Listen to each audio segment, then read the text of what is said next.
खुदावंद यीशु मसीह के पुरफजल जलाली कदूस नाम में आप सबकी सलामती हो। मिसाल की किताब 18 बाब और उसकी आयत नंबर 21। मौत और जिंदगी ज़बान के काबू में हैं और जो उसे दोस्त रखते हैं उसका फल खाते हैं। कलाम पाक के पढ़े सुने जाने के वसीले से खुदा हम सबको कसरत से बरकत दे, आमीन। अजीजों, इस आयत में से हम सीखेंगे कि हमारी जो ज़बान है, मैं प्रैक्टिकली आप लोगों को ज़बान अपनी निकाल कर दिखाना चाह रहा हूँ। ये जो ज़बान है, इस ज़बान का इस्तेमाल हमें या जिंदगी की तरफ लेकर जा सकता है या फिर मौत की तरफ लेकर जा सकता है। कैसे लेकर जा सकता है, आइएगा सुनिएगा एक बार फिर मैं आयत को पढ़ूंगा, ध्यान से सुनना।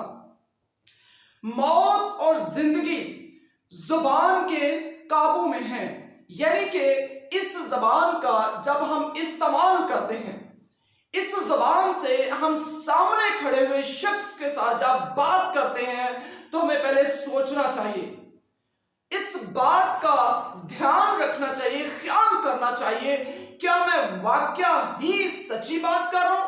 क्या मैं वाकया ही जो कहने लगा हूं वो सामने खड़े शख्स के लिए, अजीजों के लिए बेहतरी है और वो वाकई बात सच पर मबनी है, वाकई वो ठीक बात है जो मैं करने लगा हूं?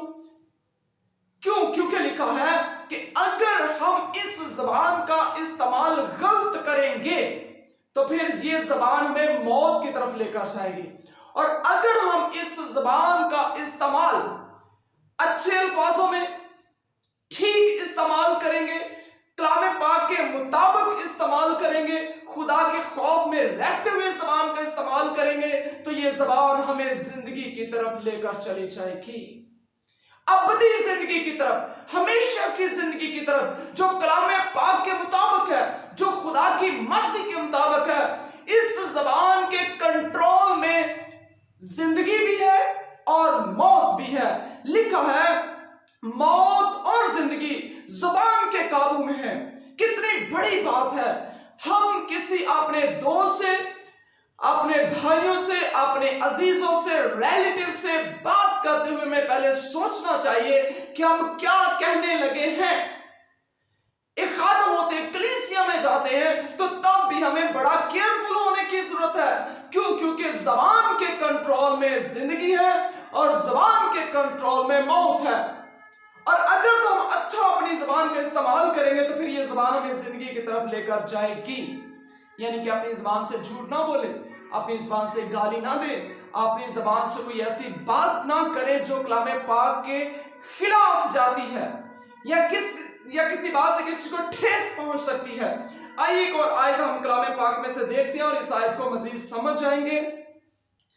पहला पतरस 3 बाब और उसकी आयत नंबर 10 लिखा है, चुनांचे जो कोई जिंदगी से खुश होना और अच्छे दिन देखना चाहता है वो जुबान को बदी से और होंठों को मकर की बात कहने से बाज रखे।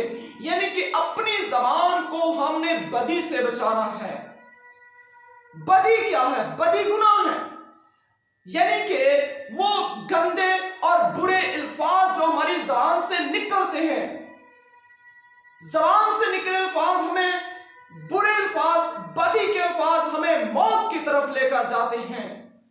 इसलिए ये कहा गया है कि ध्यान से सोच समझकर बात करें और अच्छी बात करें जो दूसरों के लिए फायदेमंद हो, दूसरों के लिए पुरस्कून हो, दूसरों के लिए मोहब्बत का बायस ठहरे, दूसरों के लिए शिफा का काम करे। वो बातें हमारी ज़बान से निकलनी चाहिए।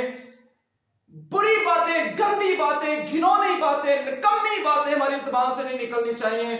और फिर लिखा है होंठों को मकर की बात कहने से बाज रखे। मकर का मतलब यह है कि बहुत सारे ऐसे काम जो हम कर सकते हैं लेकिन हम किसी दूसरे शख्स को हम कहते हैं कि मैं ऐसा नहीं कर सकता। मिसाल के तौर पर किसी को कहा जाए कि भाई जाकर खिदमत करके आओ, वो कर सकता है, वो नहीं कर रहा। कोई भी ऐसा काम जिंदगी के अंदर जिससे किसी को फायदा पहुंच सकता है, जो बेहतरी का, भलाई का, अच्छा काम है, नहीं कर सकता, तो वो मकर कर रहा है। उसके पास वक्त भी है, वो कर भी सकता है, वो किसी का भला कर सकता है, किसी के साथ नेकी कर सकता है, नहीं कर रहा। वो कह रहा है मुझे नहीं आता, वो झूठ बोल रहा है, तो इसका मतलब है वो मकर कर रहा है।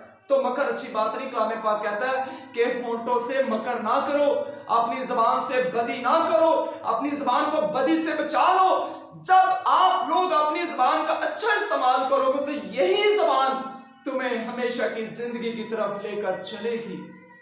तो इसी वजह से आयत ने हमें, बाइबल की इस आयत ने हमें यह बताया है कि मौत और जिंदगी दोनों जबान के कंट्रोल में हैं। अब हमारे ऊपर मुनसर होता है कि हम अपनी जबान का इस्तेमाल कैसे करते हैं। हमारे ऊपर मुनसर होता है कि हम अपनी जबान से अच्छे अल्फाज बोलते हैं या बुरे बोलते हैं। चुनाव हमारा है। मेरे अजीजों, अच्छे अल्फाजों का चुनाव करें, मोहब्बत से चले, सच बोले, दयानदारी से चले, खुदा के खौफ में चले और बाइबल के मुताबिक चले। खुदा आप सबको बहुत बरकत देगा और आप हमेशा खुश रहेंगे और कसरत से बरकत पाएंगे। सादिक लोगों का छुटकारा हो जाएगा लेकिन शरीरों का नहीं होगा। God bless you. खुदा आप सबको बरकत दे।